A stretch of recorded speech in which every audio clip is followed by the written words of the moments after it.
Good evening, everyone, and welcome to the National Education Union Support Members Zoom meeting. And for many of you, it will be towards the end of what has probably already been a very long Monday. So absolutely welcome here, and thank you so much for joining us at this time of day. Mike is right. My name is Amanda Martin. I'm the president of the National Education Union, and I'm going to chair tonight's meeting. And before I do that, I want to give you an overview of some housekeeping. So first of all, I need to let you know that this webinar this evening is recorded, and the questions and the chat are also saved, as all three of those help us to provide the information and the support that goes out to you after these meetings. So we go back and check over and if we've missed anything from there. So just need to let you know that. A behaviour code has been posted in the chat. It's the NEU behaviour code, and it's the code that we like you to adhere to during our online meetings. We are, as Mike said, in a webinar format, which means you'll only see the panelists that are speaking. You won't see yourselves, and you may well see some boxes with National Education Union written on, or people's names. They are the tech team that are helping to run this evening's event. But we do absolutely want you to participate. So there are two ways you can do that this evening.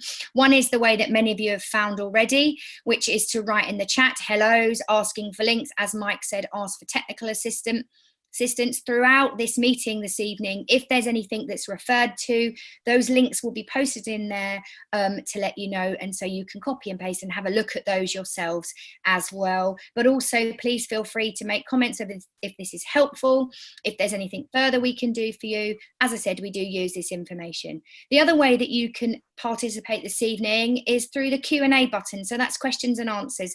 If you want to ask one of our panelists a question, if it's a specific panelist, you can put their name down. If not, I as the chair will offer it to the panelists anyway. And what I'd like you to do is to put your name and where you're from in the questions, and they will be fed through to me as chair. I've mentioned our tech team a couple of times. Tonight's tech team are Marie, Vin, Richard, Mike and Henry, and our signer this evening is Dee Simpson. So welcome very much you, because without them we wouldn't be able to keep this meeting going.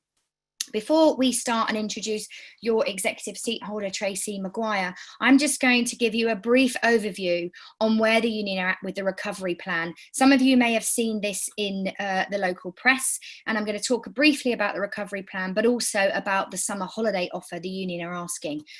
Now, we are the National Education Union, and very much of what you've seen over the last so many months since lockdown has been what I would call the reactionary side of our National Education Union. So we're reacting, we're firefighting, we are trying to help members when the government make announcements and don't put out information and don't put out the money that come with the ideas and the projects that they have. So very much the union's been pushing on those. We've pushed on the science, we've pushed on protecting vulnerable members, we've pushed on our 5 key tests, we've pushed on the checklists that have been going on in school.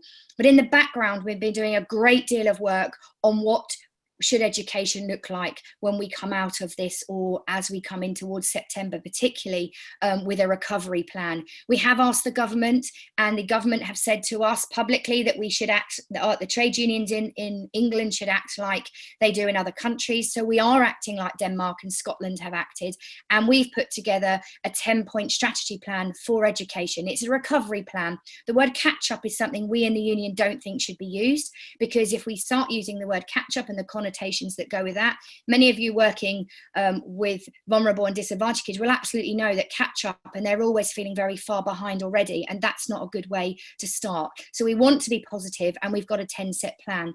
I'm not going to go into massive detail, but we will take questions on them. But in our 10-point plan, we want it to be disadvantaged children and young people to be the first and the key priority in this. The union stood beside those, and as I've just said, many of you as support staff will be working, really at the point with these young people all of the time in education, in the settings that you're working in.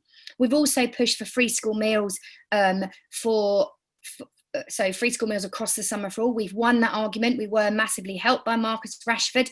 I mentioned on a previous NEU Zoom meeting that it was his aunt who was in the NEU, but actually it's his stepmum that's in the NEU and a member of Manchester NEU. So we're in great company there. But it shouldn't have taken a footballer to do that. But the NEU was pushing for that previously before that. We've also asked, and this is the point I'll come to in more detail, is some local authority funding around a summer holiday offer. And what we mean by a summer holiday offer is not for schools to be organising that. It may well be in school buildings. In my own local authority for many, many years, as first into education, I worked myself in one of them. We have holiday clubs and we sometimes use school buildings. That does not mean we are asking local authorities to use school staff unless they want to pay them, unless those staff want to be doing that.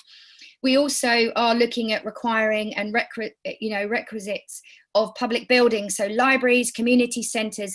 If we've got a small rural school in a village and we've got a community centre that's attached to it, we'll be asking to use those kind of buildings. Yes, we need to do health and safety risk assessments. Yes, we'll need to check on safeguarding. But if we are to expand education for more pupils, we need to have larger buildings. Our schools and classrooms are not equipped to have even 15 kids at social distancing. And even if we move to social distancing of 1 metre, we're still going to be short of space. So we're looking at those. We're also looking to encourage those that have left the profession to come back, like the nurses.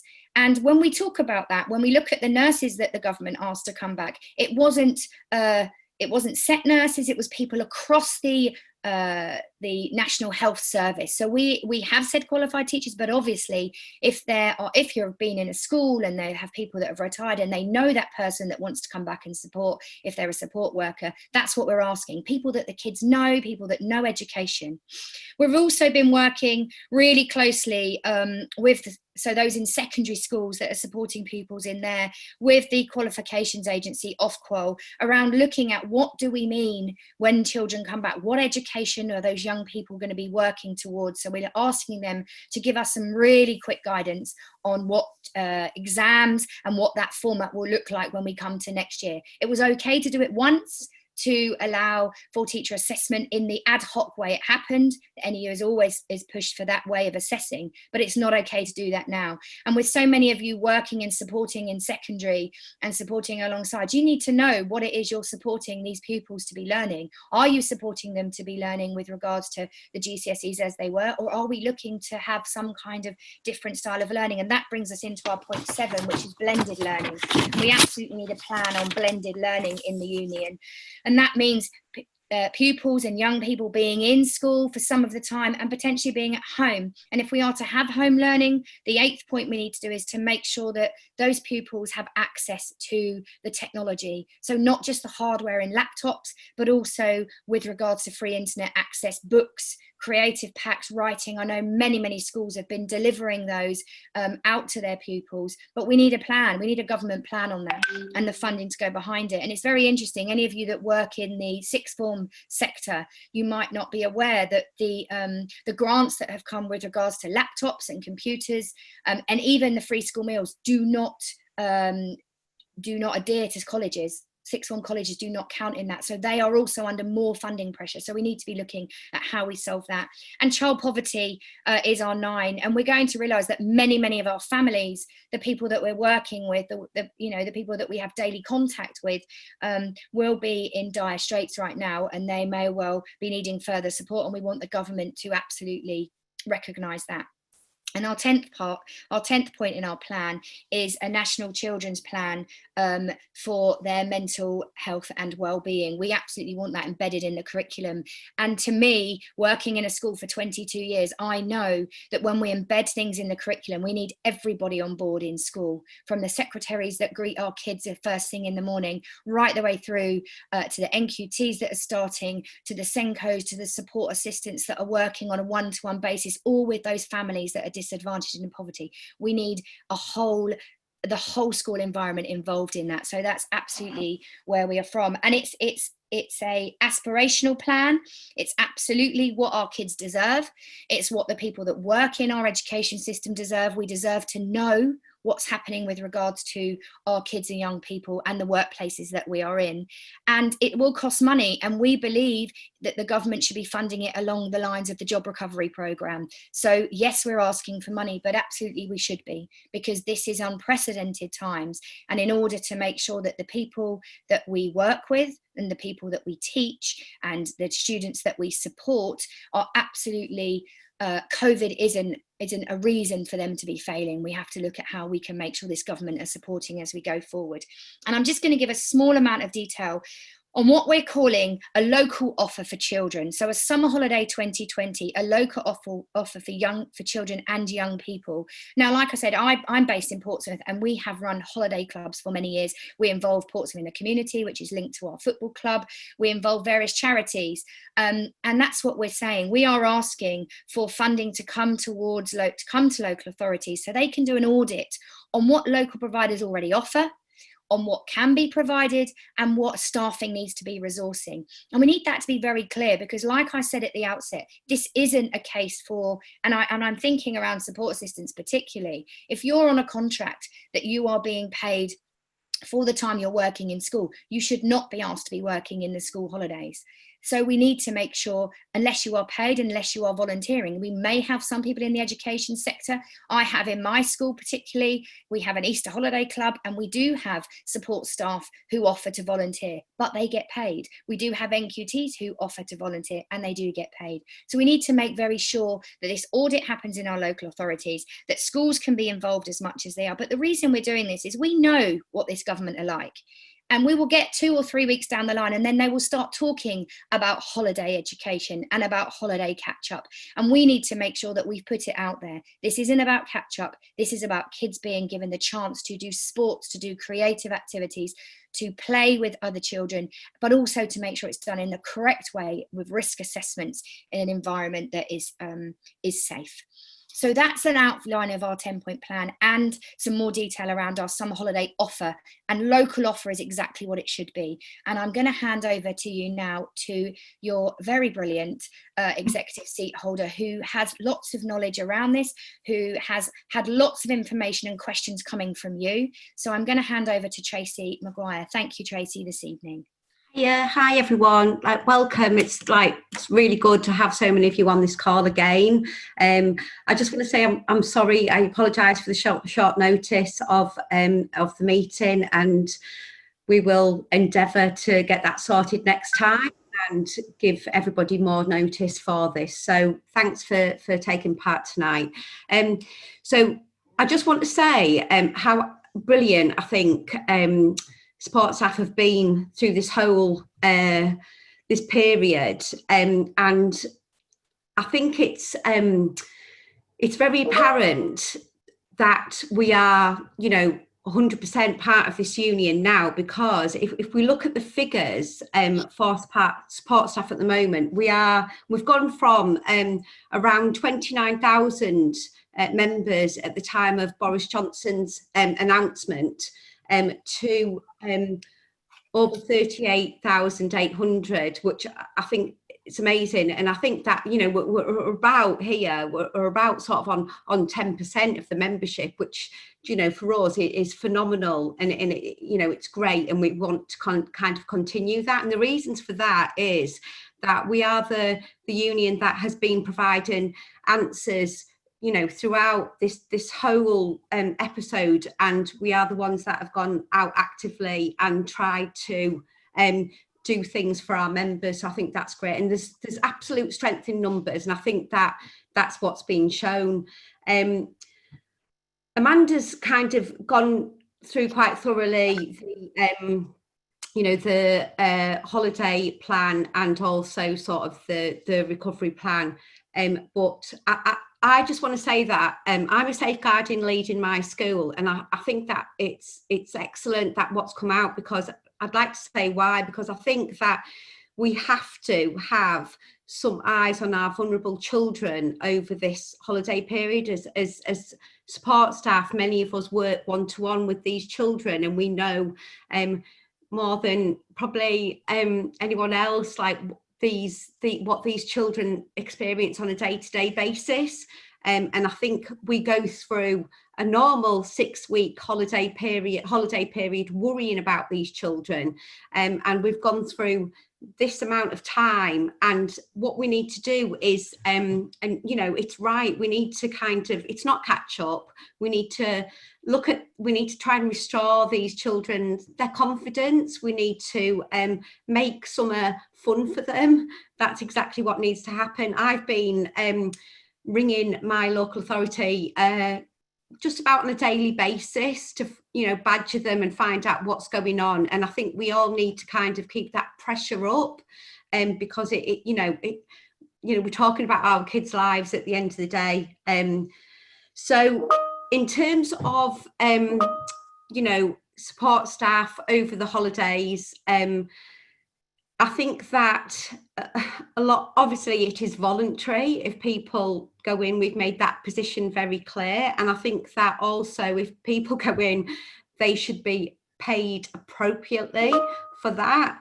And, you know, we're looking as well at our supply staff members who've been without work during this period. So, you know, if they were, you know, to be brought in to staff community centres or whatever, then that's a really brilliant thing, and we should be absolutely for that. Equally, for those staff who don't want to work and who need to break, you know, we need to just be absolutely supportive of that. Nobody should be in a position where they are made to feel that they have to work over this holiday. It's time for all staff to recharge their batteries and spend time with their families as well. And I think that's really, really important. I think that we've got to recognise the fact that many of our support staff members have been in school for most of the time. So non-classroom based staff have, you know, our office staff members who've been sorting out free school meal vouchers, our premises staff, cleaning staff, our kitchen staff have been working, you know, this whole time. And I think that, you know, many of these staff already are over the contracted hours, and those staff who were not term time only are owed holidays.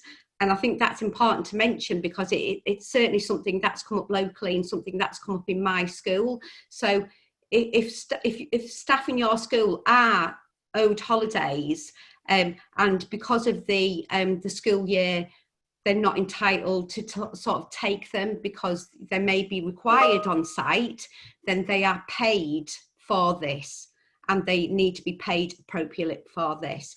So look, I just want to, I'm going to open, I want to sort of get to questions and answers because I want people to sort of have their input into this. But I just want to say that I'm absolutely passionate about support staff members in this union. And I truly believe that we are a union for all education workers, and that's where I want to be. Amanda will back me up on this. I know that she knows that I'm very passionate about this, and it's something which, you know, in our executive briefings that I constantly talk about, because we are a union for all workers. If you are in the school building or if you are in the education setting, you are in our union, and I think that's very, very important. And I think that,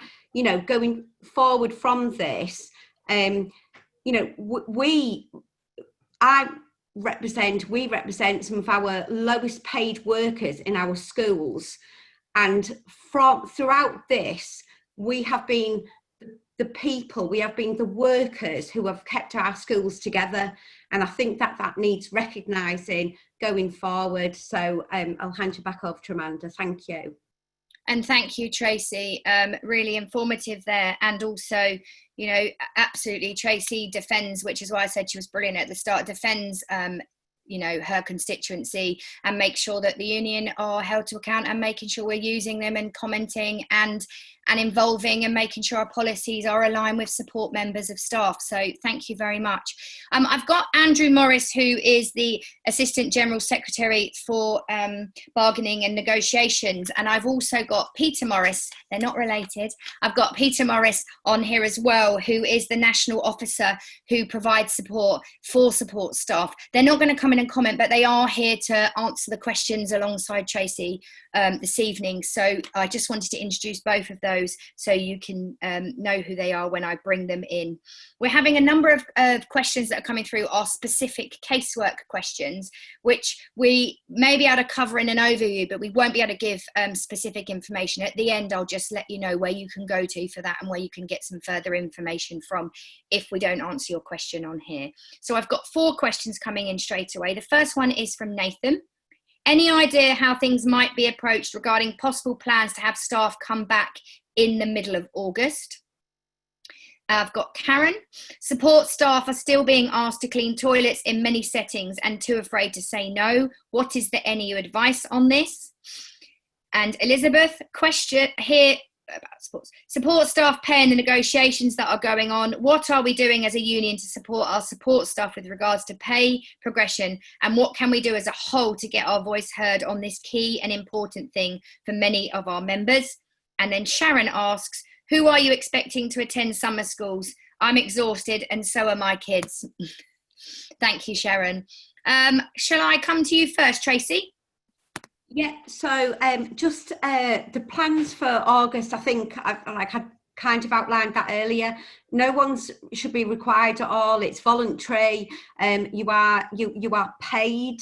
If you volunteer, you are paid. If you are being coerced into coming to school, then you need to speak to your local rep, or I'm happy for you to get in touch with me. It's an absolute sort of no. In terms of cleaning duties, if you are, as many of us that are members of this union are some of us are cleaning staff. If you are cleaning staff, then and that's within your job role, then that's what you're expected to do, and you have the correct PPE for that. I just do want to mention something. There is a school actually in Southwark at the minute where the cleaners have been denied adequate PPE. It's been brought to my attention in the last few days, and they have been, the agreement with that is that they've been told that if they are provided with the adequate PPE, that the deal on that is that they must leave their union, which it is being dealt with at the moment. So that's something which our cleaning staff are facing and is outrageous. But if your role is classroom based and you shouldn't be expected to perform those duties, no. So can I just hand over to our Andrew to answer the others? Is that okay? Yes, please. Andrew, thank you. Thanks, Tracy. Hi, everybody. Good to see so many people on the call, although that does show that there are still so many concerns about what's going on at the moment. Just say briefly on the issue of summer working. I mean, we're going to defend everybody's right to get rest in the summer and not be pushed into working beyond their contractual requirements. If you want the rest, then we will make sure you get one.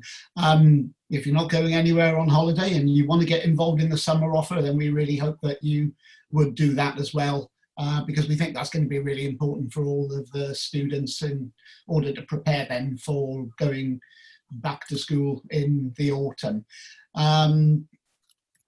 I think if there's anybody out there who's working on a supply basis, then clearly the summer offer is going to be a really good opportunity for those of you who work on a supply basis as well, and we hope that that will be a reality soon.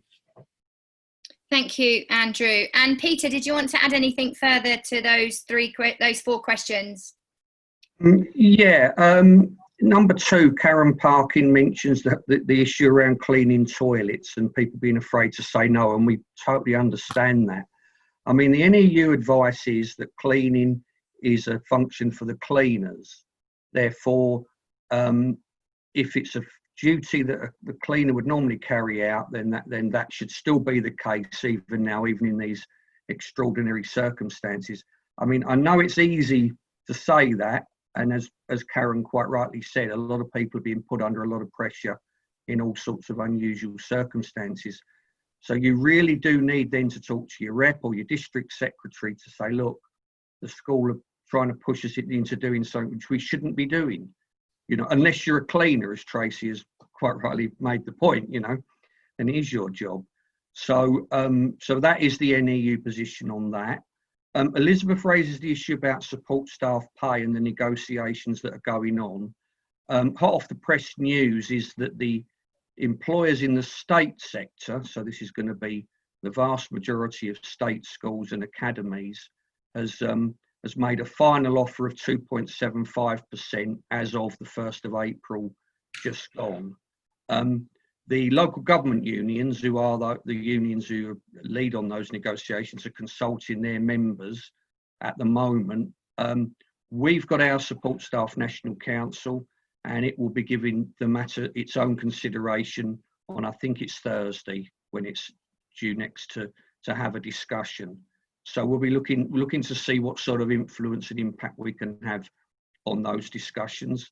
And Sharon Law, is that Sharon from Redbridge? I think it is. Sharon, who are you expecting to attend summer schools? I'm exhausted in summer, because, well, we're not expecting anybody to do anything they don't want to do. So let's be absolutely clear on that. That's the NEU view. But as Andrew has said, it may be an opportunity for many members to earn some money. And the principle, as all the speakers have stressed, is if you work, you get paid. So if you're not contracted to work in the school holidays, then the school have to pay you the appropriate rate. And more information on that can be found on the NEU website. Thank you. And you know, I want to echo the words that everyone has said, actually. And one of the key things around cleaning the toilets, around opening up with summer holidays, wherever that is risk assessment. And in your risk assessment, it should say who is doing that cleaning, how many times that cleaning is going on, and it shouldn't therefore have support staff members listed on there. There should be cleaners, because that is their job, and they should have been trained and have the correct equipment that's needed. So absolutely it should be on a risk assessment, and that is there to help back you up. So thank you very much. Okay, I've got 4 more questions. I've received a letter that I'm part of the extremely vulnerable. I work in the school office all year round. From today's announcement, so just literally minutes ago, it seems I'll be expected to go back in from August the 1st. Would I need to go back in full time, as in full hours and days? And what happens in September, and when more people are in and there's a chance of increased risk? So that's a really topical one that's just come out today. Claire has asked, if school buildings are to be open for summer holiday provision, then who will open these up and look up afterwards? Our premises manager has worked so hard over the past months. He needs a well-earned rest too. So do all the staff and school cleaners. And Leiden, hello panelists. My name is Leiden. I work at St Anne's in Ealing. The government are set to announce a reduction in the social distancing rule from 2 meters to 1 meter.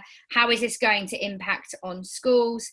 And then Beverly asks, do you know when to expect the next steps to be available? We are in the last 4 weeks of term, and our students are getting anxious of how September looks. A lot of those students are SEN and are already struggling with the upheaval of school and life since March. I'm going to come to you first, Andrew. Thanks, Amanda. So the announcement today is going to be followed by some guidance directly from the DfE, which they'll be issuing in the course of the next week or so.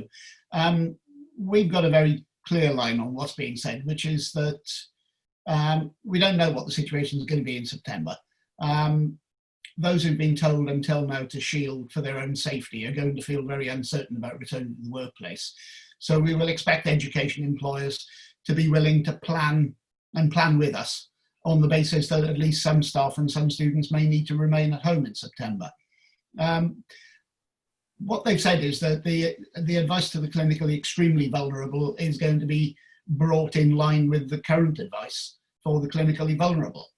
And the advice for the clinically vulnerable is not, you can go back to work. It is hedged around with the need for there to be safety for you and your particular circumstances to be taken into account. So we've issued advice fairly recently about the position of at-risk staff, and all of this applies just as much to your families as to you, because we don't want you to be put at risk of either falling ill yourself or taking the virus home to your family. So we will expect every employer to continue, as we're saying now, to carry out an individual risk assessment that looks at your personal position, what they're expecting you to do. Somebody on the chat has mentioned the difference between working outdoors and working indoors. That's fair enough. Those matters need to be taken into account as well. Matters of age and ethnicity and the like. It isn't just a matter of your medical condition, it's everything else that surrounds you and your family. And you do need to be assured that it's safe for you and them for you to be back at work. And if you need to be working at home in September, then we will support you to try and secure that. Thank you. Peter. Okay, shall I have a go at the next couple? Yeah. Yes, please. Yes, please. Right, if school buildings will be open for some holiday provision, then who will open these up and lock up afterwards? And Claire Edwards goes on to talk about the premises manager. I mean, the premises manager and premises staff generally in schools are going to be on 52-week contracts, all year round contracts anyway, it's my understanding. So they will still be entitled to take their annual leave as normal and still have a break. So it shouldn't be an issue as such. They shouldn't be dumped upon and be told, oh, you've got to come in for the whole 6 weeks, etc., etc. But again, as we always say, if there's an issue there, then people need to talk to their rep and push back on it. There shouldn't be an issue, but there could well be. The next two, one from Lyndon, is about the government is set to announce a reduction in social distancing from 2 metres to 1 metre. How is this going to impact on schools? Well, that's a rather speculative question, isn't it? What I don't think it will do is it will solve the issue of September and trying to bring back whole classes, because 1 metre is going to be no more practicable than 2, really, I would have thought, in depending on the size of the classroom, obviously, but that's going to be an issue. And the last one, Beverly, do we know when to expect the next steps to be available? We're in the last 4 weeks of term, and a lot of students, SEN students, are struggling with the upheaval, which is absolutely correct. Again, I don't know if any of the other panelists want to comment on that one. Again, it's rather speculative because there's still a lack of clarity from the government as to what exactly they're aiming for. Thank you, Peter. And Tracy, did you want to pick up on anything that Andrew and Peter have missed or add to? Yeah, so just, I think Andrew sort of explained the vulnerable situation like really fully. So on the premises manager, we've got a situation, and I spoke to Peter today about this, we've got a situation locally with me, with, a school, it is a problem because what we're looking at is premises staff that have been on site for much of the time, and they do need to take their holidays.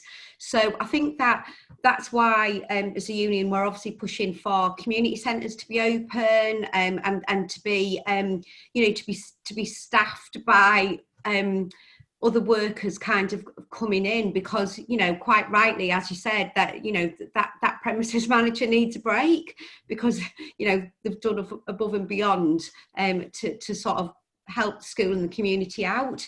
In terms of the situation in September about the reduction from 2 metres to 1 metre, and I think that's why we're kind of we're still as a union still asking for it to be safe. We're still sort of saying that we want it to be safe. We need the science. We need if you're going to put 30 kids in a classroom, can you tell us that will be safe to do, basically, which kind of links into the next question about the next steps. We want this advice as soon as possible, because the knock-on effect of that is, I was speaking to my head teacher today. So head teachers are waiting for that advice because, it's been coming through at the last minute for them as well, at all sorts of, stupid o'clock hours or whatever. They're getting this information. And then what happens is us as reps then need to deal with that.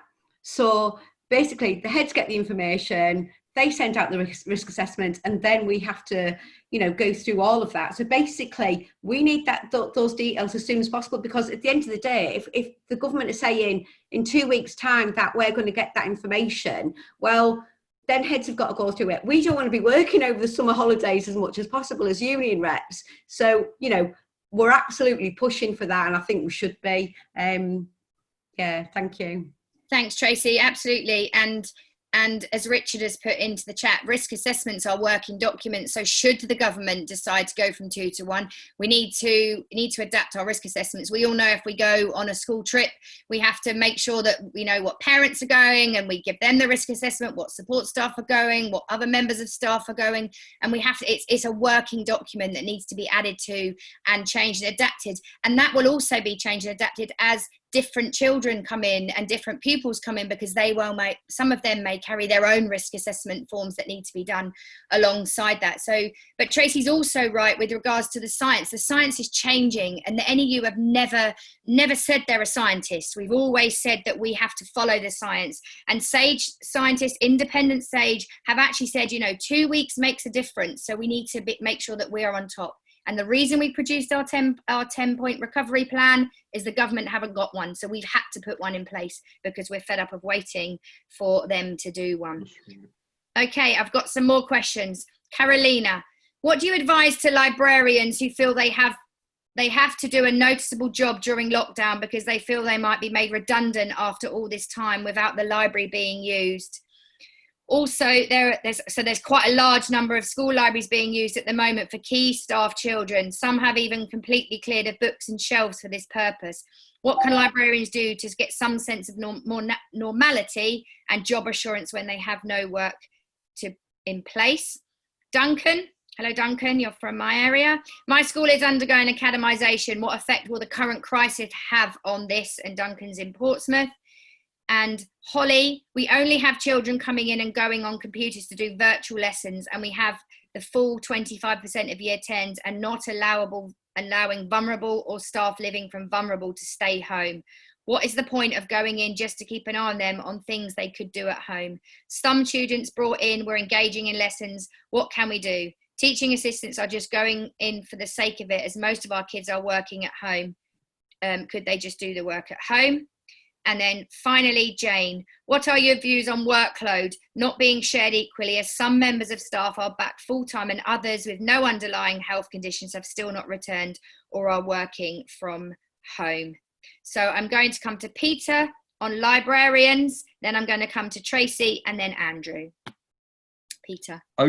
Okay, thanks, Amanda. Yeah, Carolina, you talk about librarians not having a noticeable job at the moment, which is we absolutely understand. I mean, librarians are in a almost peculiar situation in this current climate and current context.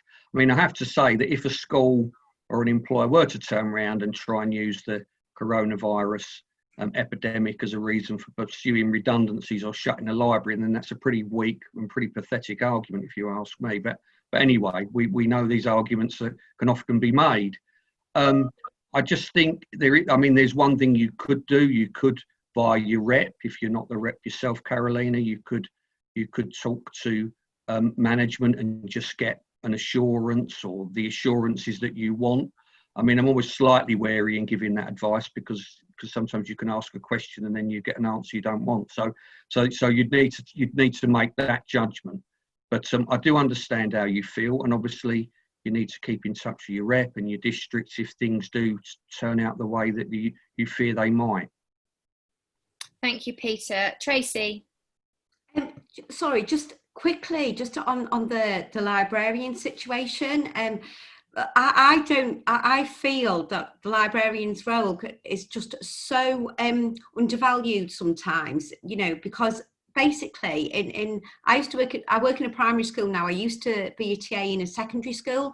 Our librarian was the focal point for children in that school in terms of safeguarding referrals, because she was there every single morning. Those children knew that they could go to to her and have a very honest and open discussion.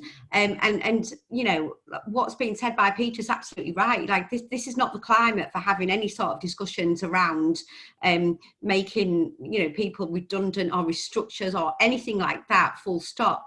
But certainly not to just like somebody who, like, you know, gives such a vital service. I know that other people are going to come in on other answers on TAs working from home, like, you know, that are made sort of feeling that they're coming in unnecessarily. I think that in the first instance, like, have that conversation with your head teacher, because I think that, you know, if you do feel that, you know, there's some TAs in my school that have, you know, basically have come to me and we've had a discussion, and I think that they have been able to work from home for whatever reasons. It could, you know, it could be childcare that they're having issues with or whatever, or it's just, you know, they can be given work to do at home, because let's face it, we've all been working throughout this whole crisis. So it's absolutely, in the first instance, have that conversation with your head teacher. If you feel like you haven't been given a reasonable response, please contact your local rep, or feel free to contact me and we can try and advise you further. Thank you, Tracy. Andrew, can I bring you in around academies and some of the other points that haven't been covered, please? Yeah, just briefly. I mean, we're not in favour of academisation proposals proceeding at the moment. Similarly, restructurings and the like, because there is a principle, there's a requirement that there has to be meaningful consultation around changes of this kind, and we do not believe that there can be meaningful collective consultation with staff and with their union representatives at this time. That doesn't stop some employers trying to plough ahead with reorganisation or academisation. Get in touch with your branch and get the branch involved, and hopefully they will be able to put things on hold, or if they're unable to do that, at least make sure that the voice that is had is a proper voice, which means that the employer will soft pedal on any proposals. I noticed that Holly, you asked the question about why are kids coming into school when they could be doing exactly the same things at home. Has just posted in the chat that the head teacher presumably is refusing to meet with staff. It doesn't sound like things are going particularly well at that school. If students are going into school, they should be going in for a purpose, and I think we can all agree with that and carry on pushing the head. And workload not being shared equally amongst all members of staff, some being at home, some not at home. This should be covered by the rota. The rota should be being discussed with you, and the rota should make sure that everybody's making a contribution, whether at home or if you have to be in school, but it ought to be a job of work that is fairly shared around between those who can work. Thank you, Andrew. And I think particularly on that last point, it's often very difficult to know what someone is doing at home, you know, because they're directed normally by the leader of the school, the principal or the head teacher, but equally it's difficult to know what people's personal circumstances to why they are at home. So it is a very difficult situation, but I think for members of staff, it's about making sure that your workload is doable, and if it isn't, having that conversation with your rep. What we don't want to do is have like finger pointing and cause divisions between. We need to just work on to make sure that if your workload is too much, you're having that conversation and making sure that it is absolutely fair. Okay, I've got some more questions. Nick has asked, I would like to let all our support staff know about the NEU. All our support members are classroom based, but as Tracy points out, there is the need to be mindful of admin and IT support staff. How best and what do you suggest I advertise all that the NEU can offer to support staff? So basically, how does she recruit? And I guess we have to be careful around what we say about that, but equally, I'll let you do that one. Alex, how are the decisions being made around blended learning, holiday workings, etc.? Is the NEC meeting, so that's the National Executive Committee, sometimes it feels branches are operating in vacuums despite these Zoom meetings?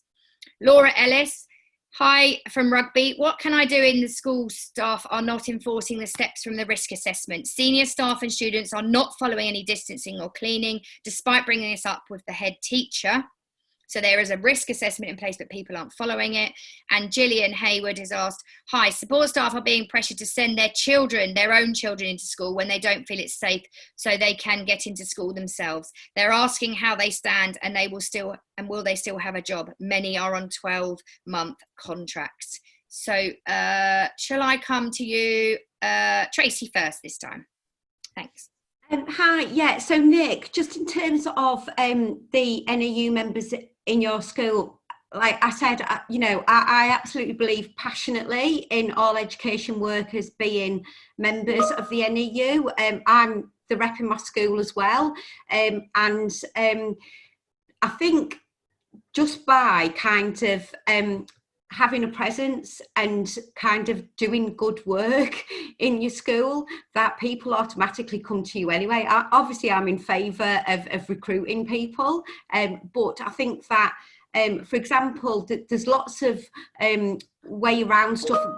When you've got different workers in the school, I think what you've got to look at is trying to be as inclusive as possible. So, for example, for our lunchtime staff, I went to my head teacher and said to him, look, we have our meetings at 8 o'clock in the morning.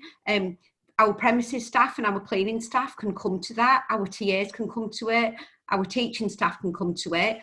But for our lunchtime staff, they're not in for those hours. So I've said, like, look, can I have a meeting at 2 o'clock in the afternoon when they finish their shift? And you know, I badgered him, and basically the answer was yes. So, you know, basically now we've got those staff,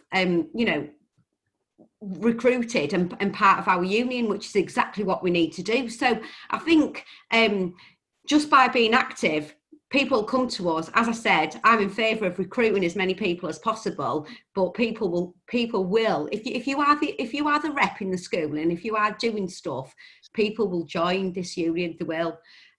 So I think that just another question about support staff being pressured to come in because they've got children in the school. I've had some questions about that recently in my area. You know, at the end of the day, as a parent, you still have the right to send your children to school if you want to, or if you or not, basically. So again, that's a discussion to have with your head teacher. If your head teacher's not being supportive and you feel very strongly about it, again, contact your rep about that, because basically that's one of those discussions about, can you work from home? And that's exactly what, that we're talking about stuff that's reasonable. It's a reasonable demand. And I think that's exactly what the conversation we should be having. Thank you. And Tracy's right around working with members, particularly if they're not in a union, they can join the NEU. If they are already in another union, then there's nothing to stop you working across unions and together in a school environment, so that everyone is working together in that time. Okay, Peter, I'll come to you. Okay, shall I have a stab at 3 and 4? That sound good? Yeah. Laura from Rugby.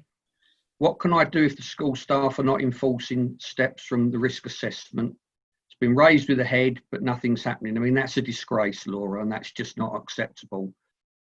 What you need to do is, if you've got a rep, again, talk to the rep. If you're the rep yourself, you need to get the NEU members together, and as Amanda has just said, members of other unions as well.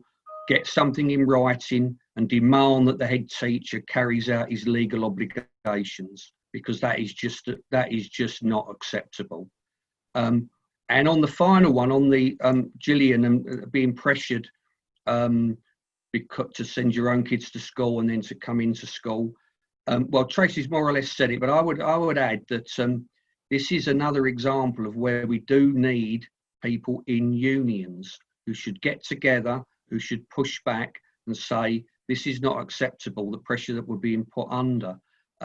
Yes, the fact that people are on short-term contracts is an issue, and that's obviously a pressure point for the individuals.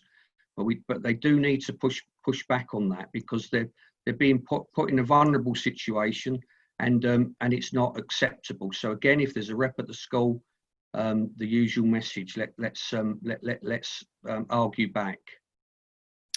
Thank you, and I'll come in and just cover two, because I do chair the OSG, which is the Officer Steering Group, and which is a smaller version of the executive, and it's been acting in emergency capacity as the executive, but we have also had executive meetings to say that the 10-point plan and the various other things that are coming out, for example, the Policy Research Committee, which is a committee that is one of the 5 main committees of the executive, they have been discussing that. They've been discussing the summer plans, and that came out to the executive, and we have committee meeting structures where they can feed into. But the policy was written based on the 10-point plan, and the holiday policy was written on union policy that we'd passed around, not on testing, around supporting disadvantaged, around defending, child poverty, well, not defending, but stopping child poverty, to making sure that we've got equipment in homes, to making sure that education just isn't about SATs and league tables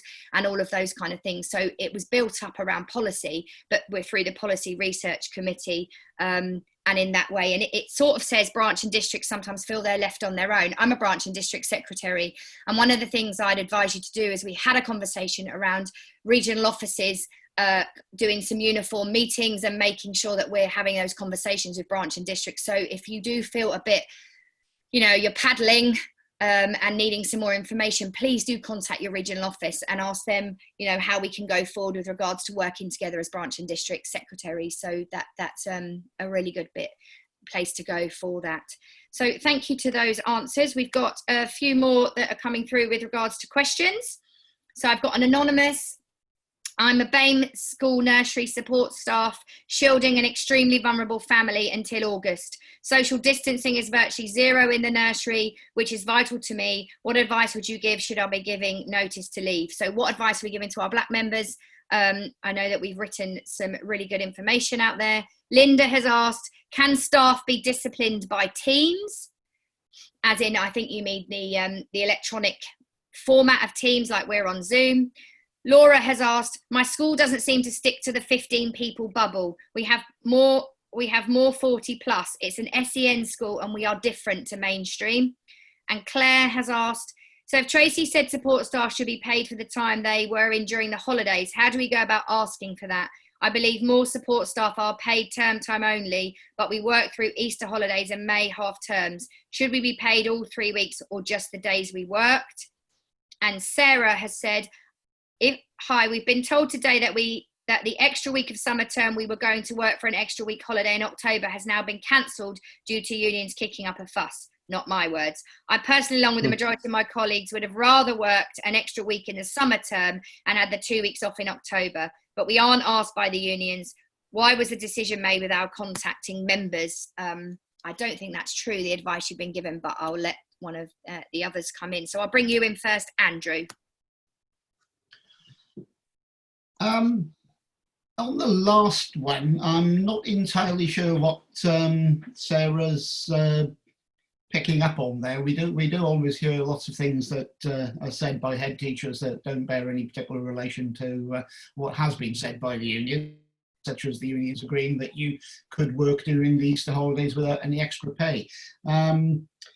So there's been no proposal at any point from government for there to be a change to the it's in South Wales, sorry, yes. Oh yeah, sorry, South Wales. My fault, Andrew.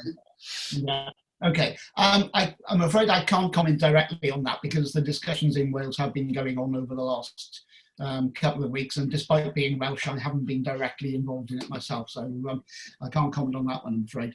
I mean, with regard to the question that was asked particularly about the bubbles in SEN in particular, I think the important point to make here is that where you've got students who are more likely to transmit coronavirus or less likely to maintain social distancing, then the need for precautions and the need for a limit on student numbers is greater, not less. So there is an explicit recognition in the primary school's advice of the limit of 15. There's explicit recognition in the early years advice that bubbles may need to be smaller, no larger than 8.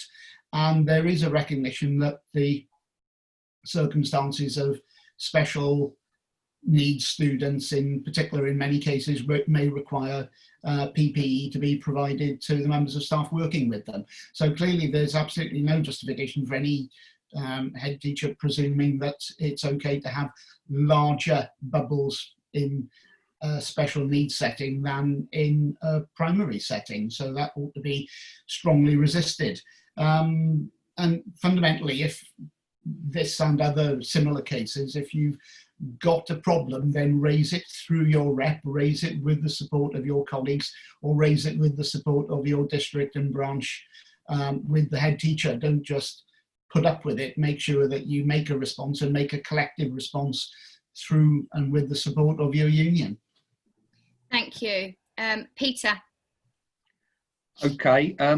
Linda has asked, can staff be disciplined by teams? I'm assuming, Linda, that this is not a hypothetical question, that this is something that's been mooted or has actually happened.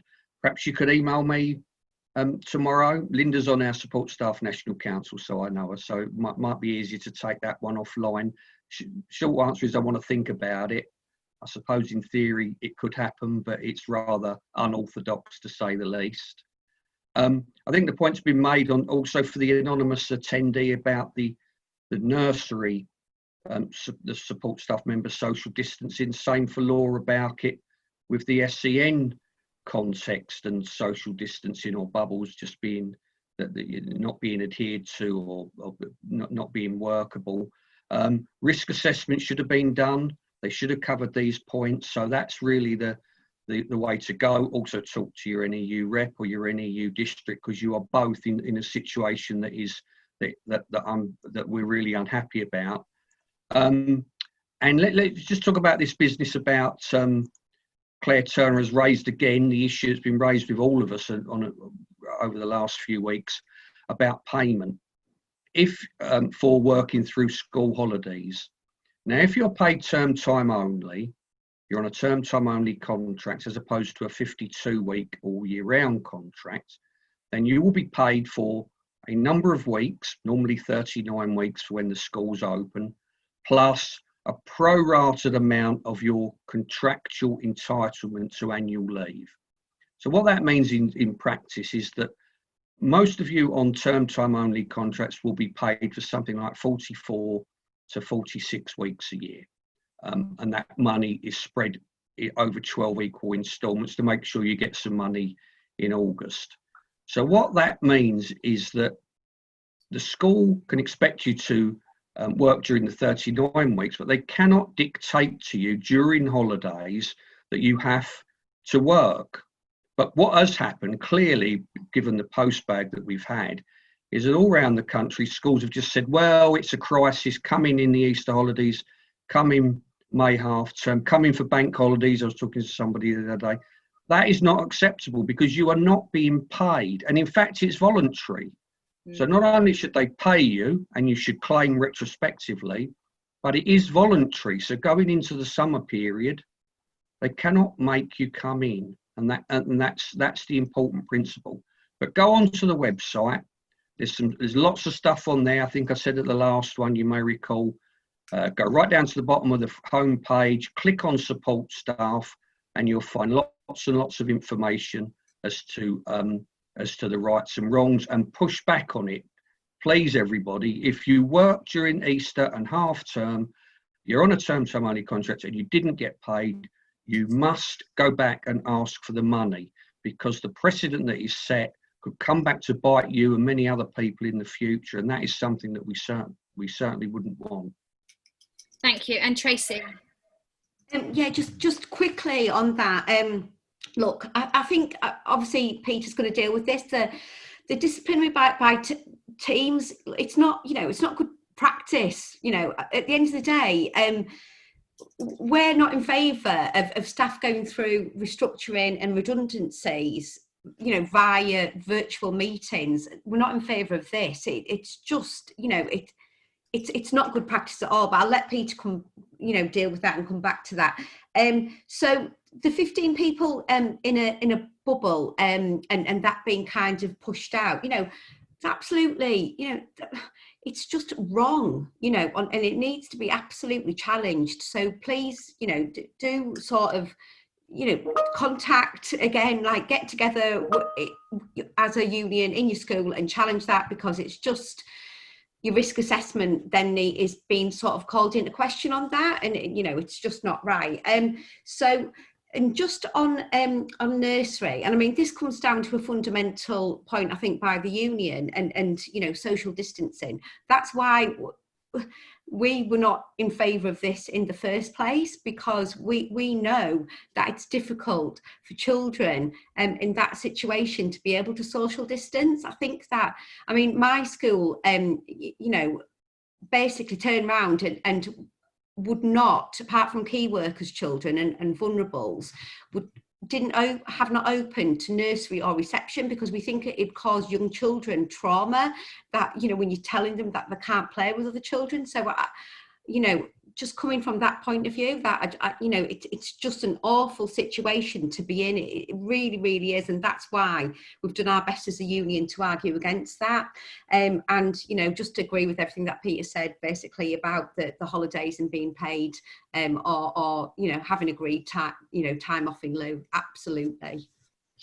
Thank you. And we've reached 7 o'clock, so that hour went so very quickly. I just wanted to say, with regards to the Wales information, we'll go back and have a look and see if the announcements have changed from the government, because they were talking around having a 2-week October half term, because they're planning and expecting for a potential second wave, that or a second spike. That was the thinking around that. So we will have a look. With regards to disciplinaries and moving forward, many of the what's called joint consultative committees would have begun those discussions with local authorities, because I know other unions are pushing to begin to move forward with procedures as we go forward. The NEU's advice up till now has been safeguarding concerns have to go ahead, but everything else should be on pause at this point in time. And I just want to flag up a couple of things.